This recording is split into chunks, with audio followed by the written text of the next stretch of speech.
E agora nós estamos em contato com a nossa convidada, ela que já escreveu 7 livros, tem um podcast agora também, o Pod Outstar, é jornalista, escritora, fala conosco diretamente do Rio de Janeiro, Letícia Mariana. Letícia, boa tarde, é um prazer tê-la aqui no Espaço da Inclusão, tudo bem? Tudo bem, bom dia, Felipe. Muito obrigada pelo espaço. Nós te agradecemos aí a sua atenção, gentileza com o nosso programa.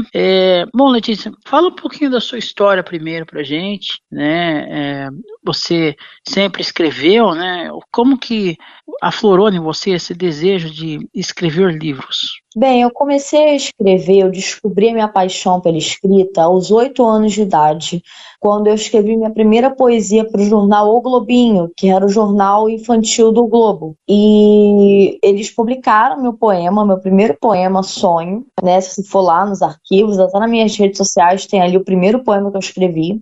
E eu me descobri apaixonada pela literatura, apaixonada pela arte de escrever e treinei muito, eu criava meus livrinhos artesanais, até que chegou um momento que eu cresci e resolvi levar a sério a carreira de escritora. Então, eu comecei a escrever o Entre Barbantes, que é um suspense entremeado de poemas, e quando eu comecei a escrever esse livro, eu me descobri cada vez mais apaixonada pela literatura. E eu consegui publicá-lo em 2018.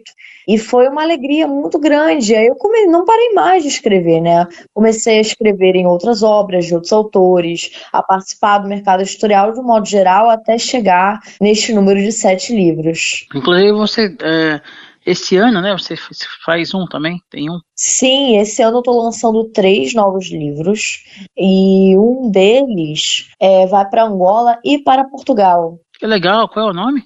O nome do livro é Mágoas sob Doces e Sangues, o Derramar da Pele. Eu já estava até aqui em contato com a editora, porque já estamos ali finalizando tudo para que a publicação seja feita lá em Portugal e Angola. Eu estou bastante animada, a editora Sechat. E o porquê de Portugal e Angola?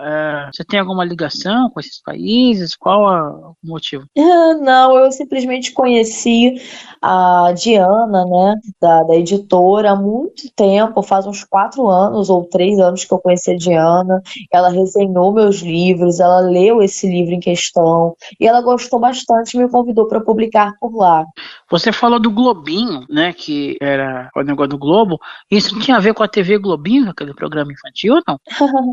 Não que eu saiba, era um jornal que existia na época, que era um jornal infantil para crianças. Então ele tinha toda uma temática infantil, ele era do jornal O Globo, né? E era O Globinho. Então meus poemas saíram lá. Ele não existe mais, mas tem nos arquivos do jornal O Globo. E o seu podcast que você está fazendo agora, o Pod Outstar? Esse podcast foi uma história muito legal, porque eu estava querendo fazer um podcast, eu não tinha muitos recursos financeiros para isso, mas eu estava pesquisando valores para quando eu pudesse ter esse recurso.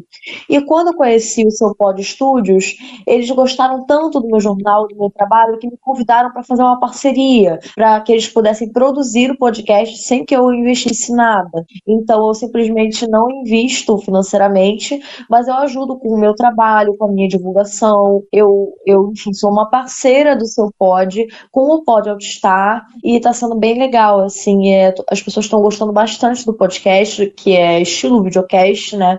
Também tem no Spotify, mas tem no YouTube, tem os cortes no Instagram, e é bem bacana, tem sido bem, bem bacana mesmo. Você teve também o Jornal Atípico. Sim, eu tenho o Jornal Atípico, inclusive estou aqui no meu escritório, pronta, trabalhando no Jornal Atípico. Eu vivo em contato com colunistas, assessores de imprensa, eu faço as minhas reportagens também, e em contato com diversas pessoas para que o Jornal Atípico cresça. E, inclusive, a ideia é crescer o jornal para que eu possa ter pessoas para me ajudar, né? É remunerar as pessoas. É o meu sonho que o jornal cresça cada vez mais para que eu consiga remunerar pessoas com deficiência, autistas, que se interessam pelo jornalismo. É um sonho que eu acho que é bem capaz de eu realizar e eu espero que isso aconteça logo. Você, em algum momento, você teve algum problema nessa questão do autista e o jornalismo? Sim, eu tive sim. Inclusive, apesar da UFRJ ser uma faculdade maravilhosa, com professores maravilhosos, eu tive uma situação lá dentro com uma das professoras que não foi nada legal. Ela não está mais lá, não atua mais na faculdade, mas foi uma situação meio delicada, porque envolveu capacitismo, enfim, foi bem, bem ruim. E, claro, alguns colegas que desacreditam, coisas assim normais. Mas a coisa mais séria foi a questão da professora. Graças a Deus eu não tenho a reclamar da maioria dos professores, essa foi a única que veio com capacitismo, né? E eu fico muito triste, porque seria uma oportunidade dela aprender, dela ser inclusiva, e infelizmente ela me pediu para desistir da área de jornalismo. Eu não fiz isso, e uma colega de classe, né, me ajudou a não desistir e me incentivou a não desistir também. Além de você, teve mais algum outro colega que se formou com você com autismo ou somente você? Bem, eu ainda estou na faculdade, então eu ainda não me formei, estou no 5º período. Eu sei que as pessoas às vezes acham que eu me formei porque eu já consegui muitas parcerias legais, mas eu ainda estou cursando jornalismo na FRJ. E algum outro colega autista que você quer dizer? Perdão. Isso. Sim, eu tenho uma colega que ela é autista, ela é se não me engano, vai para o 2º ou 3º período, a Jéssica, e ela é maravilhosa. E no jornalismo eu só conheci essa colega, de outra turma. Letícia, como é que foi a questão do seu diagnóstico? Foi na infância ou já foi, vamos dizer, na fase adulta? Então, foi um diagnóstico tardio, apesar de na infância uma psicóloga que eu tive, ela suspeitou o autismo, mas a minha mãe, minha família, enfim, nós estávamos passando por muitas questões, muitas situações. Acabou que a minha mãe não foi procurar, mas muitas pessoas suspeitaram o autismo na infância, mas não buscamos o laudo. Então, o laudo veio na fase adulta, quando eu tinha 18 anos. Então, foi de 18 para 19 anos eu recebi o laudo de autismo. A minha família recebeu antes, mas ficou receosa de me contar por um tempo.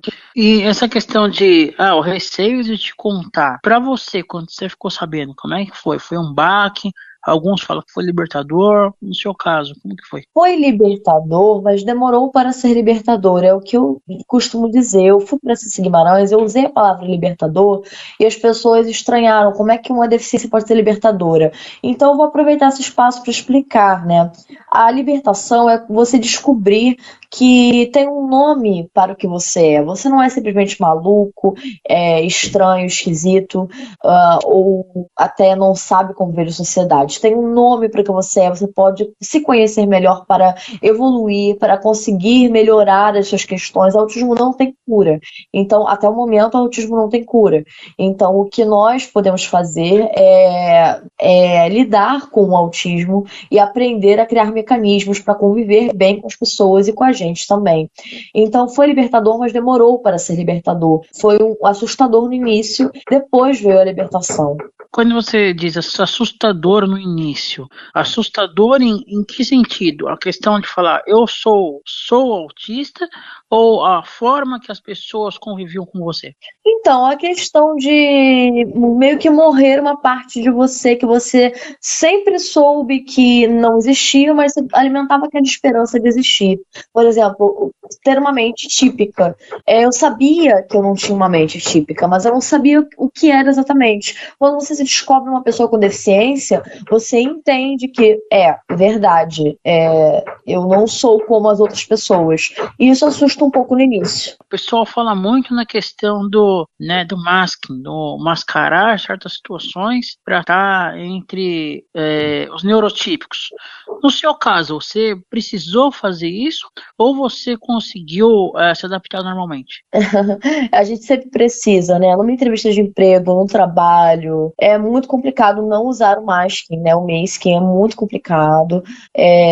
Não tem como não utilizar do masking, do mascaramento. Então, infelizmente, eu preciso usar o mascaramento. Às vezes eu me sinto confortável, até mesmo em algum ambiente de trabalho, dentre vários, de não usar o masking, né? Como pode autista, eu me sinto mais confortável de ser quem eu sou. E mesmo assim eu uso um pouquinho na hora de me comunicar para que o público me veja como uma entrevistada entrevistadora séria, porque é um programa de entrevistas, eu preciso passar seriedade e muitas vezes eu não posso fazer os movimentos repetitivos que eu costumo fazer em casa, quando estou trabalhando em casa, então é meio complicado. Muitas meninas, mulheres que eu entrevisto, falam que a questão do autismo feminino é mais complicado. Você também concorda com essa tese? Eu concordo, porque as pessoas não estão preparadas para autistas mulheres.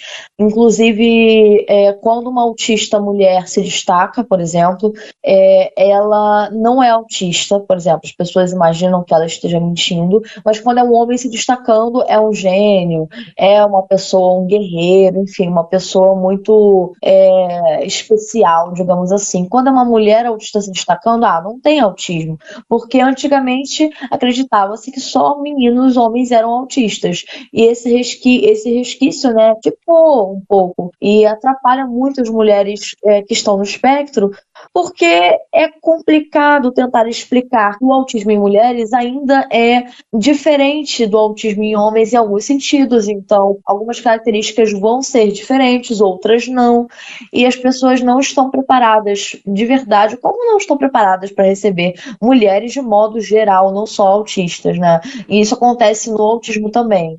O fato de, hoje em dia, os autistas, assim como outras deficiências, estão se destacando mais em TV, atores, atrizes, em outros meios também. Você acredita que isso vai fazer com que a sociedade entenda melhor o autismo? Então, eu não sei te dizer. Por quê? Porque às vezes eu sinto que algumas pessoas têm uma certa inveja dessas pessoas com deficiência e dos autistas que se destacam, porque muitas pessoas pensam, poxa, eu não tenho deficiência, eu não me destaquei, então eu vou atacar aquela pessoa e dizer que ela está mentindo, ou atacar de alguma maneira, porque eu não consegui chegar lá. Isso é muito recorrente, então as pessoas elas julgam mesmo.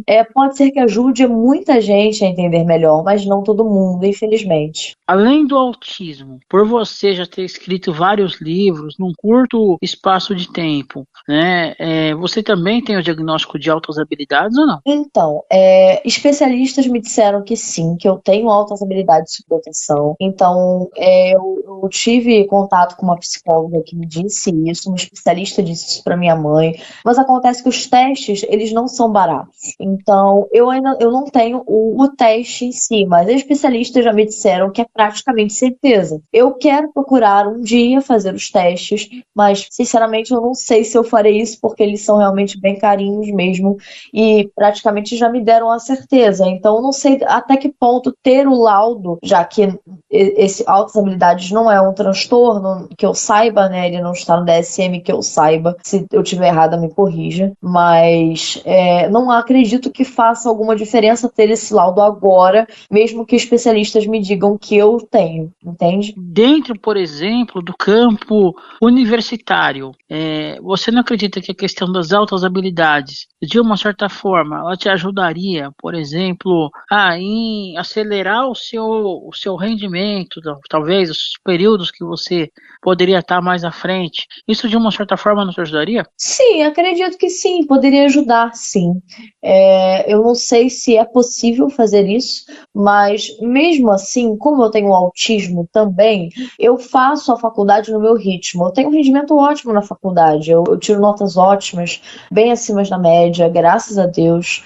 Mas eu costumo fazer no meu ritmo, até porque, além das altas habilidades, eu tenho autismo. Então, tem outros fatores que me dificultam. Então, eu prefiro fazer no meu ritmo e fazer bem feito do que acelerar e acabar me comprometendo por conta das questões dos prejuízos do autismo em si. Você faz ela à distância ou você falou, eu faço no meu ritmo? Você faz ela à distância ou você vai até a universidade? Eu tenho duas faculdades, então uma é presencial, é federal, é a UFRJ.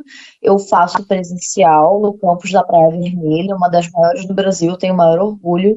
E a outra é uma EAD à distância de marketing, que eu faço também no meu ritmo, até por conta da UFRJ, que é mais puxada. Então, é uma faculdade presencial, graças a Deus, porque é maravilhoso isso de você conviver numa faculdade, num ambiente acadêmico, ter uma biblioteca, enfim, é muito bom, né? Você fazendo marketing e fazendo jornalismo. Hoje em dia está sendo muito em questão essa questão do profissional multimídia, que inclusive foi regulamentada recentemente aí pelo presidente. Como que você vê essa nova função?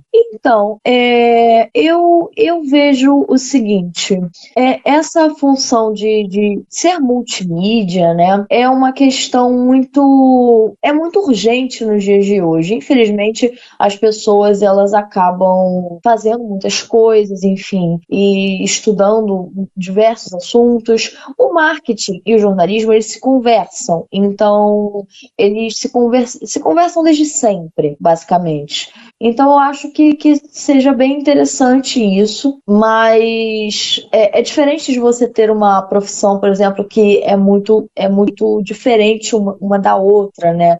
Aí a pessoa vai ter que ter um certo cuidado na hora de agir, por exemplo, né? Mas o marketing e o jornalismo, eles se conversam bastante. Ô Letícia, e como que você vê hoje em dia a IA, a inteligência artificial? Você sendo uma pessoa autista, você acha que ele colabora mais ou ele também pode atrapalhar? Eu acho que tem prós e contras. Eu não tenho medo da inteligência artificial. Acho que ela pode ajudar bastante de forma operacional para muita coisa. Eu acredito que a IA, ela é interessantíssima, né? Ela é uma inteligência interessante. Não acho que seja tão inteligente assim quanto a mente humana, mas eu acredito que ela possa ajudar bastante em muitas questões. Eu não escrevo com IA, porque eu sou contra escrever utilizando a IA, mas eu uso a IA para algumas coisas mais operacionais, né? Por exemplo, eu peço a opinião da IA em algumas situações, enfim, utilizo a IA de forma em que ela não vai escrever ou fazer o trabalho por mim, mas ela possa me auxiliar no processo e agilizar o processo. Mas como eu sou uma pessoa que eu costumo trabalhar muito rapidamente, eu não vejo necessidade de escrever com IA, até porque perde a essência, né? E a criação de imagens é assustadora, né? É uma coisa que assusta, mas eu acredito que vai ajudar em muitas coisas, assim como pode atrapalhar também, e as pessoas vão ter que se esforçar para tentar ter um diferencial, para que não sejam substituídos pela máquina. Ô Letícia, além desses 3 livros que você vai lançar, tá lançando esse ano, quais, assim, além dos temas que você fez, você pensa também em escrever livros com outras temáticas? Então, penso, sim. Eu escrevo suspense e poesia. Eu já escrevi metade de um livro de romance romântico. Eu acho fácil de escrever, mas não é o meu tema favorito. Talvez seja um lançamento futuro, mas eu não tenho certeza. Só que eu penso em escrever um livro sobre feminismo, já estou escrevendo, inclusive, e o meu sonho é ter um livro sobre o jornal atípico, estilo reportagem, livro-reportagem. Eu também estou trabalhando nesse livro e já tem até um prefaciador que já está trabalhando junto comigo na criação do livro do jornal atípico. Uau, livro-reportagem, bacana. Interessante. O jornal atípico você tem ainda quanto tempo? Então, ele está no ar há alguns meses, né? Ele deve fazer um ano, enfim, em breve. E eu tenho o maior carinho, porque eu criei há pouquíssimo tempo, as pessoas têm recebido bem, né? Então, eu participei até da Ecopress, que é a newsletter da Escola de Comunicação da FRJ, que falou sobre o meu jornal. E foi a coisa mais linda do mundo, porque a Ecopress, ali, os professores, acadêmicos, todo mundo tem acesso a essa newsletter e eu fiquei muito feliz por essa publicação da newsletter da UFRJ oficial, então foi muito bom. Tipo, vira o morango do bolo, né? Sair numa UFRJ, num negocinho de tamanha relevância. Sim, sim. Além do jornalismo e do marketing, você pensa também em fazer alguma outra faculdade ou uma pós-graduação, alguma coisa assim, depois que você você terminar essas duas? Sim, eu penso muito em um mestrado, eu penso em engrenar no mestrado assim que eu terminar a graduação, talvez uma pós, mas eu queria muito fazer um mestrado, talvez na própria FRJ, e eu quero muito continuar estudando, mas talvez seja seguindo a mesma área, né? Muito provavelmente eu vou seguir a mesma área também no mestrado, dificilmente eu vou seguir outra área. Outra área que me interessa muito é a área de educação, a minha mãe é educadora, mas eu não quero ser professora em si, talvez no futuro ser professora de universidade não seja uma má ideia, mas eu não sei se é o que eu quero seguir. Nós já tivemos contato com outros jornalistas autistas. Você já pensou em fazer tipo um mapeamento, alguma coisa, de onde essas pessoas estão, quem são, alguma coisa assim? Sim, eu já pensei, inclusive eu já comecei a criar, né, um formulário sobre isso. E eu preciso divulgar mais o formulário, eu confesso, eu tô muito tarefada. E sim, eu já pensei em criar esse mapeamento. Eu conheço também alguns jornalistas autistas, nem todos são na minha universidade. Como eu falei, eu só conheço uma na minha universidade, mas conheço de outras universidades. Eu acho que cada vez mais os autistas precisam ocupar esse espaço para mostrar que nossa voz vale a pena, que por mais que esteja ali no diagnóstico, nós temos essa dificuldade em algumas questões da comunicação, na visão dos típicos, é sempre importante dizer isso, né? A visão que o típico criou sobre a gente é que a gente tem essa dificuldade na visão deles, né? É importante. Mas, apesar disso, nós podemos ocupar esse espaço junto com as pessoas típicas. Há um tempo atrás eu até criei um grupo no WhatsApp para ser discutido sobre isso, para fazer um mapeamento, independente da deficiência, quem são esses jornalistas deficientes e aonde eles estão, né? Até é um projeto que eu preciso retomar também de novo, mas eu até cheguei a fazer com alguns colegas algumas coisas assim, meio sobre isso. Essa questão de a visão que os neurotípicos têm dos autistas, você acha que isso vai demorar quanto tempo para se desconstruir essa imagem? Bota uns anos aí, né? Porque até agora não desconstruíram imagens de machismo, de racismo, de homofobia, capacitismo também. Vai demorar bastante, até porque é um assunto que está em alta agora. E, enfim, se até hoje vários preconceitos não foram desconstruídos, imagina um que está começando agora. Bota aí uns bons anos, né? Um tema que esse ano, né, ele se faz presente de novo, vai se fazer presente de novo em outubro, que é as questões políticas. Você acredita que enquanto mais pessoas autistas no campo político, de uma certa forma, vai auxiliar essa questão da quebra dos paradigmas? Sim, eu acredito muito. Eu acho que é importantíssimo que autistas entrem para o campo político e eu acredito que o mundo será um lugar melhor se isso acontecer, de fato. Particularmente só conheço uma, não sei se tem outras, né, mas tem uma vereadora aqui em São Bernardo do Campo, a Luana Eloá, que é uma vereadora típica, uma vereadora autista. Eu não sei se tem outros casos, mas a única que eu vi até hoje. Sim, tem outros casos e casos de, enfim, pessoas que trabalham na política, não necessariamente como vereadores ou deputados, mas que trabalham na política, então eu acho muito importante. Como que você vê a questão das associações? Tem a Abraça, que é a mais famosa, né, mais conhecida, tem outras também. Meio que essa questão da comunicação entre as associações, os grupos de autismo. Eu acredito que seja muito importante, mas esses grupos precisam sempre dar voz e ouvir, principalmente, os autistas. Muitas das vezes esses grupos ficam focados em escutar as mães, os pais, e deixam os autistas um pouco de lado, né? Então é importante ter esse olhar humanizado para as pessoas com autismo também. Essa é uma questão que eu sempre escuto dos autistas, eu entrevisto. O pessoal fala muito isso, que o pessoal se liga muito em crianças e nas mães e esquece que esse autista um dia vai crescer. Exatamente.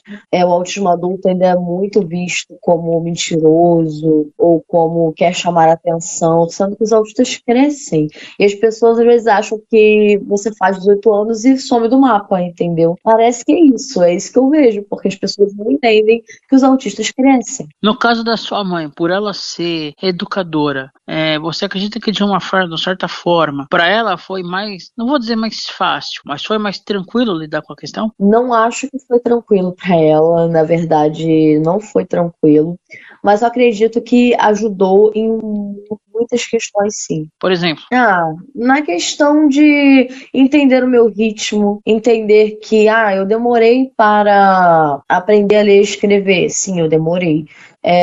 Paciência, escolha uma escola que combine com ela, no caso comigo, né? Então, ela teve mais paciência pelo fato de ser educadora, mas tranquilo, infelizmente, não foi. além de você, tem possibilidades ou casos concretos de outras pessoas na família? Que a gente saiba, a gente não sabe exatamente, porque a minha mãe tem lá as questões dela, mas a gente não sabe exatamente. Então, eu não saberia te dizer isso, né?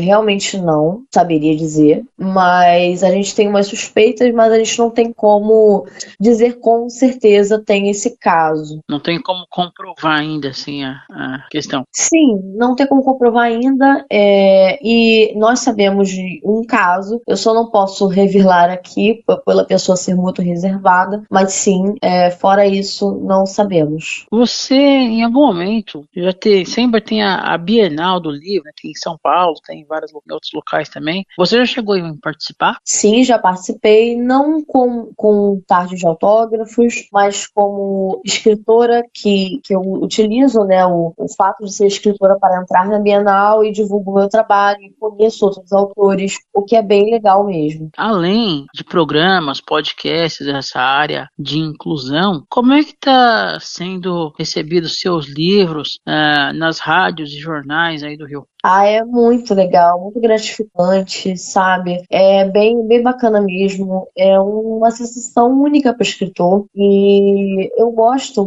bastante disso, sim. Inclusive ontem eu falei na Rádio Rocket Pinto, aqui do Rio de Janeiro, e foi uma sensação assim incrível, realmente muito bom. Uma grande rádio do Rio de Janeiro, né? Uma rádio, aliás, muito tradicional aí do Rio, como tantas outras, né? O Rio tem rádios antiguíssimas, super tradicionais, Super Rádio Tupi, Rádio Globo, Rádio MEC, né? Enfim, N rádios. Sim, rádios maravilhosas, eu adoro rádio. Em cima disso, qual a sua opinião sobre o rádio daqui para frente?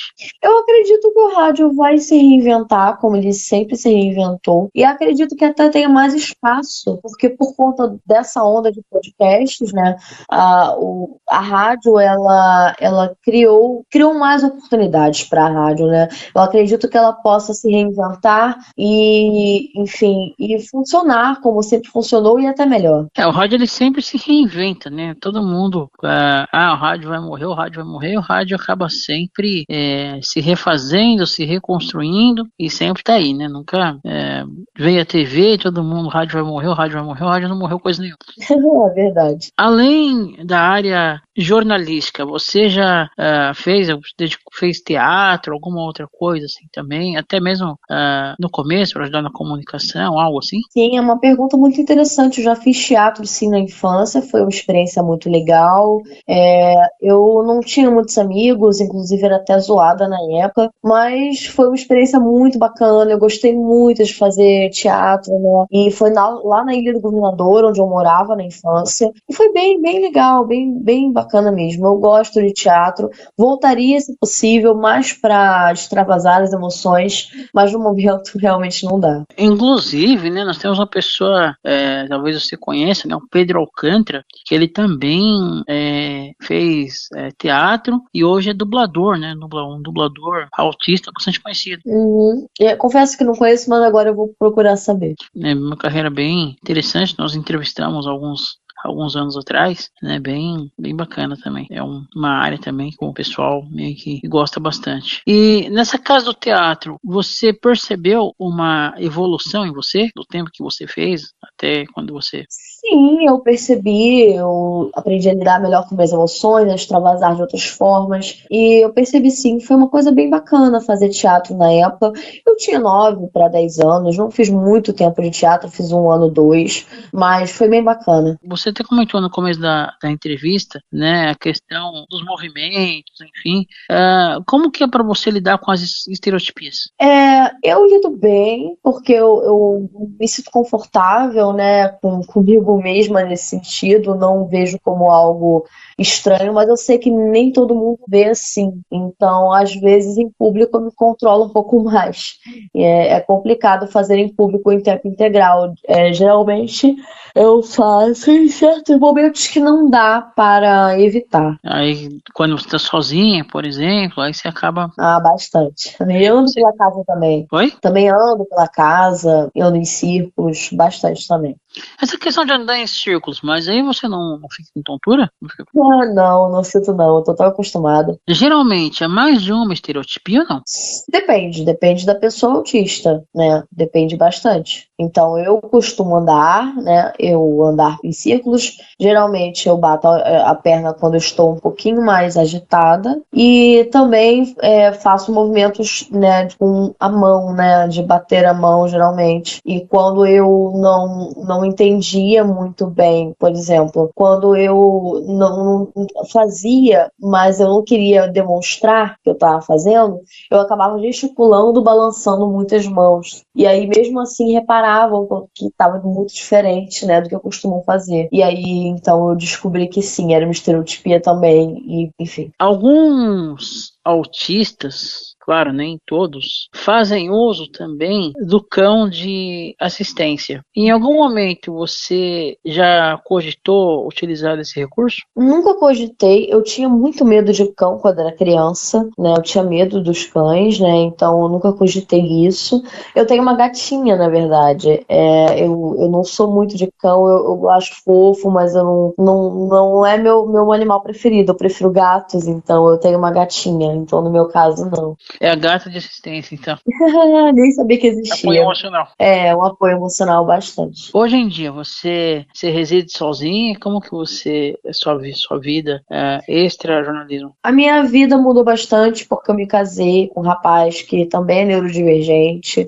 E eu me casei há 1 ano e a minha vida mudou completamente. Eu aprendi muita coisa que eu não sabia, aprendi coisas que eu nunca imaginei que saberia na vida, como sair sozinha, andar de ônibus, nunca imaginei que fosse aprender.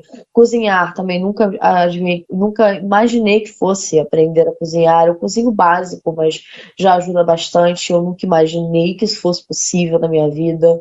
Limpar algumas coisinhas, enfim, cuidar da casa de modo básico, geral, né? Então, eu aprendi muita coisa que eu não fazia antes e a vivência a dois é bem difícil, sendo 2 pessoas neurodivergentes. A gente está aqui, no caso, eu estou aqui no escritório, né? Que é nosso, então eu acabei de arrumá-lo, né? Para que nós possamos trabalhar, né? E é bem legal, assim, viver a 2, mas é bem difícil também. O que é mais desafiador para você? A parte mais desafiadora é entender exatamente o que o outro está sentindo ou pensando, porque às vezes o meu parceiro tem dificuldade de expressar sentimentos e, enfim, apesar de os dois serem neurodivergentes, algumas coisas, nós temos algumas questões diferentes um do outro, né?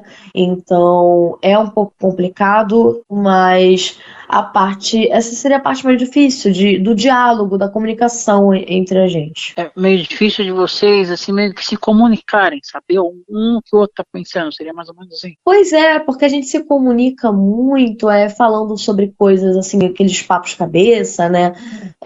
Ou algo de trabalho ou de estudos, assim. mas quando vai falar de sentimento é sempre uma complicação. Você comentou de algumas funções que você precisou aprender, como, por exemplo, andar de ônibus, né? Quando você anda de ônibus, você anda com algum tipo de documento, a mesma questão do colar, especificando que você é autista? Sim, é muito necessário, porque muitas vezes o ônibus é cansativo, exaustivo para pessoas autistas, e eu posso entrar em crise, como já aconteceu, e a pessoa ceder o lugar ajuda muito a que a crise não aconteça, porque é muito difícil para o autista estar no transporte público, por isso que nós temos o direito do assento preferencial. Então, no caso prioritário, né? É muito difícil para a pessoa autista se locomover, sempre foi muito difícil para mim, ainda é difícil para mim. Então eu ando com o fone com cancelamento de ruído e o colar de identificação. Aí o pessoal costuma dar o lugar, assim, ou não? Como que o pessoal reage em relação a isso? Depende do ônibus. Aqui o pessoal ainda não entende muito bem, mas em alguns ônibus é possível sim que cedam o lugar. Até porque é um direito, né, também.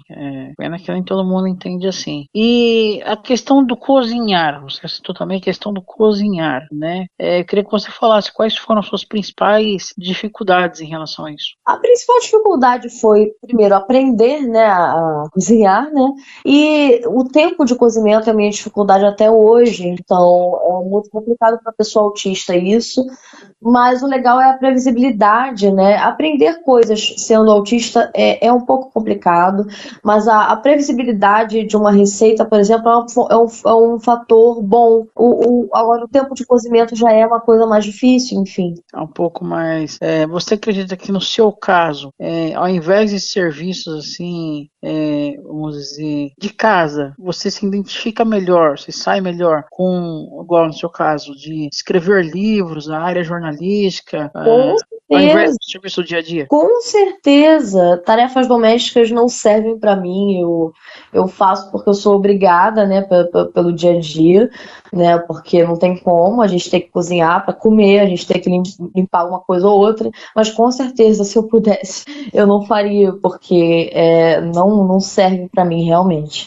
Hoje em dia, com alguns aparelhos que tem, né, Alexa, por exemplo, e outros aparelhos, é possível você fazer a conexão, né, a sincronização com a cafeteira, por exemplo, com outros aparelhos, e pedir vamos supor, para a Alexa e colocar ali o negócio para fazer. Você vai lá e pega, no caso do café, por exemplo. Você já pensou em utilizar algum tipo desses aparelhos até para facilitar a sua vida? Pensar a gente sempre pensa, vamos ter que me organizar para isso, né? Até porque aqui não temos uma cafeteira ainda, até temos uma, mas ela não utilizamos mais. Eu uso o café coado e eu acho que é muito cansativo, né? Porque você não tem muito tempo, né? Eu gosto de cafeteira, inclusive eu quero ter uma novamente. Tem até lá na casa da minha mãe uma que eu gostaria de pegar de volta, enfim, mas é uma questão de que não acho que ela seja tão funcional na questão financeira, né? Aquela de cápsulas, né? Eu preferiria outra cafeteira com café, no caso expresso, algo assim. Mas eu acho que seria uma boa alternativa. Se eu pudesse, ou quando eu puder, é uma alternativa boa para uma questão. Infelizmente, a Alexa ainda não pode fazer muitas coisas, mas já é um começo. Ainda está longe do ideal, né? Assim, teria mais coisa. Acredito que futuramente fará. Eu também acredito muito. Já passou pela sua cabeça? É claro que assim, talvez seja um pouco complicado, mas não que a pessoa dependa disso, mas assim, para quem não conhece, principalmente nas regiões, não me entenda mal, mas assim, nas regiões mais periféricas, fazer um manual de como lidar com o autismo? Sim, eu acredito muito que seja importantíssimo isso, até porque nessas regiões Tem autistas que gravam vídeos, que moram nessas regiões e se sentem muito isolados, se sentem muito criticados. Então, acho importantíssimo esse trabalho. Até porque seria uma outra linguagem também, né? O pessoal teria acesso de uma certa forma com uma outra linguagem. Sim, com certeza. Aqui onde eu moro tem uma favela próxima e eu acho, assim, muito importante esse tipo de trabalho. Seria até talvez um trabalho meio comunitário, alguma coisa assim. Com certeza, muito interessante. E essa época, uma época de verão, né, assim, muito calor, é uma coisa que já me perguntaram, pediram para eu perguntar isso, em praia, como que é a sua questão, por exemplo, em praia, já que sempre tem muita gente? A parte mais complicada da praia para mim sempre foi a areia, a textura da areia. O calor também me incomoda bastante. Eu não entro em onda, eu não gosto de ondas, então muito dificilmente eu vou entrar no mar. Então não é que eu não gosto de praia, é que a praia não foi tão feita assim para mim. Então eu sou carioca, eu vou à praia, né? Até por uma pressão social, enfim. Mas não é o meu lugar favorito do mundo. A textura da areia, particularmente também, assim, eu vou tal, mas pelo fato de não sei se pelo fato de não estar enxergando, eu vou pisando com a lateral do pé, assim, me incomoda um pouco também a textura da areia. Eu gosto de estar na água, mas assim, para ficar só na areia, assim, me incomoda um pouco. Sim, incomoda bastante. Eu prefiro estar ali na água e tal. Então, no seu caso, você é mais a turma da piscina, por exemplo. Sim, piscina eu gosto bastante, aqui onde eu moro tem, eu costumo frequentar bastante, fazer hidroginástica também. Ô Letícia, no seu caso, na escola, como é que era a sua interação com a questão da educação física? Era muito complicado, porque eu tenho um problema no quadril, então é um manco. Então eu fazia de vez em quando, mas em algumas escolas em que eu passei, eu nem fazia educação física, eu ficava só escrevendo o que as pessoas faziam. Era tipo um trabalho que me passavam com um atestado por conta do meu quadril. Ah, então esporte para você não é muito o ideal. Hidroginástica ou natação eu posso fazer. Alguns autistas têm a questão da hipersensibilidade a toque, a encostar, alguma coisa assim. Isso com você também tem esse problema? Não, pelo contrário, no meu caso eu tenho hipersensibilidade auditiva. O toque é só em casos muito específicos, como um gelo, ou quando vão fazer a minha unha, né? No caso, sou mulher, né? Enfim. Mas a questão do som é mais problemática para mim, né?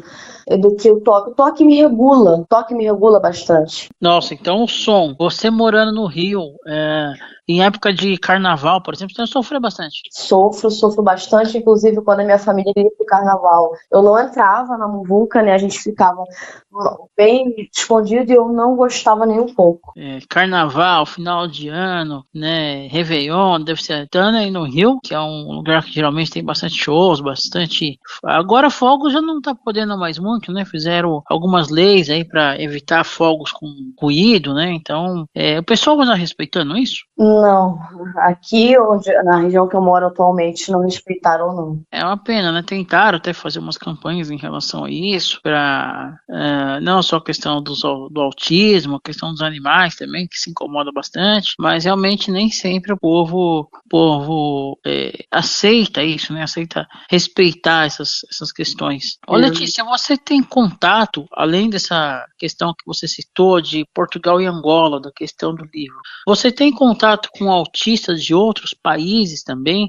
Você faz algum tipo de intercâmbio? Infelizmente não, gostaria muito de ter esses contatos, mas não, eu só tenho contatos com pessoas típicas de outros países mesmo. Em algum momento, depois que você terminar seus cursos, você já pensou em morar fora? Não penso em morar fora, se acontecer porque eu gosto bastante do Brasil. Não posso dizer que nunca vou morar fora, porque as coisas podem acontecer, né? Mas no momento não. Alguns autistas, assim como também para as pessoas cegas, fazem muito uso da audiodescrição. Como que é para você o que você acha desse recurso? Eu acho um recurso interessante. Eu acho que é válido e que é necessário.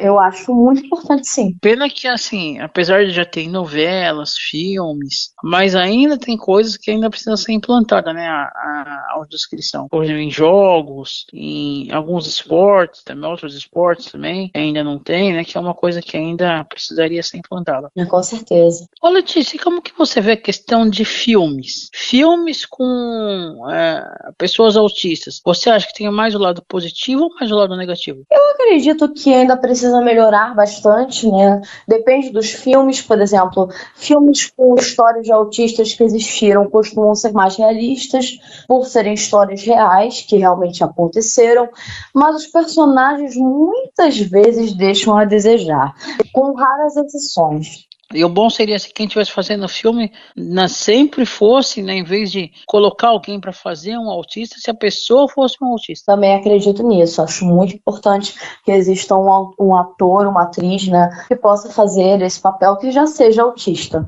Que aí não precisa adaptar a linguagem, tudo. A pessoa já sabe como fazer, o que fazer, né? Já tem todo um... Teve até uma peça um tempo atrás. A consultoria foi feita por vamos dizer, meio que a direção, a consultoria foi feita por um autista, né? E quem encenou, inclusive, uma atriz muito famosa, ela não é autista, mas ela teve toda a coordenação. O Som e a Sílaba, do Miguel Falabella, que depois virou série, inclusive. Interessante. Né? E quem fez a pessoa foi a coordenação, tudo, né? Teve uma consultoria de uma autista, a Júlia Balducci, aqui de São Paulo. Muito bom. Bom, Letícia, em nome da Rádio Paraty FM, do programa Espaço da Inclusão, gostaria de agradecer demais a sua atenção, gentileza aqui com o nosso programa. Gostaria que você fizesse as suas considerações finais, se quiser passar seus contatos, para quem quiser adquirir seus livros também, fica à vontade. Muito obrigada, Felipe, muito obrigada a todo mundo da rádio. Quem quiser me acompanhar nas redes sociais, eu tenho um Instagram chamado @LeticiaMarianaComunica, tem o Instagram do Jornal Atípico, @Jornal Atípico, e do Pode Autistar, @Pode Autistar. Lá você encontra tudo sobre os meus trabalhos, sobre os meus livros e também o meu contato. Eu fico muito feliz de verdade pelo espaço e que seja amplamente divulgado para que mais pessoas tenham esse espaço. Ok, conversamos com a escritora Letícia Mariana aqui na Rádio Paraty FM, programa Espaço da Inclusão.